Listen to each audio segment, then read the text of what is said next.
guys, welcome back to Front Seat Driver. My name is Jason. You're gonna like today's video. You may as well go ahead and hit that like button right now. Go ahead and subscribe to the channel. Today we are going out to Fort Worth. We're gonna meet up with my good friend Heidi. I've known her for a couple of years. We've done a couple of car photo shoots together. That's what we're gonna go do today. And this time I'm gonna go ahead and film it, give you guys a behind the scenes so you can see what it's like at a little car photo shoot. We have to see these all the time on Instagram. Anyway, we're gonna go do that today. And in the meantime, again, go ahead and subscribe. I got plenty more content coming up. We've got some things we're gonna do with the Lambo, some stuff we're gonna do with the Corvette.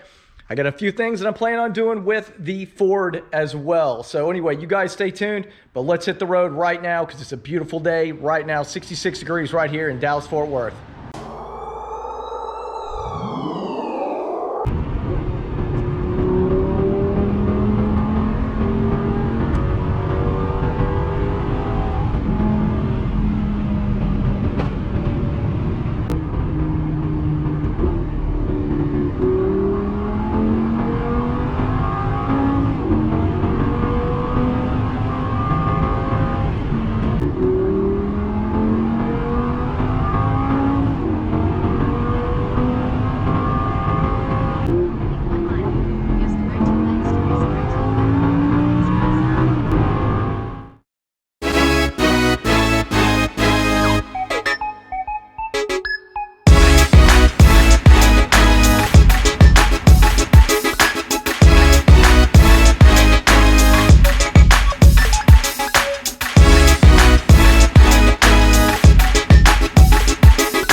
All right, guys, that's going to do it for today's video. I hope you enjoyed it. Heidi, did you have a good time? I had a blast. She had a blast. I know I had a blast just watching her have fun. Anyway, stay tuned for the next video. Next week, Steve and I will be doing a new floor in his garage. That's going to be crazy. But anyway, I'm going to leave Heidi's Instagram information and also the photographer's Instagram information in the description below. Everybody, thanks for watching. Have a great week.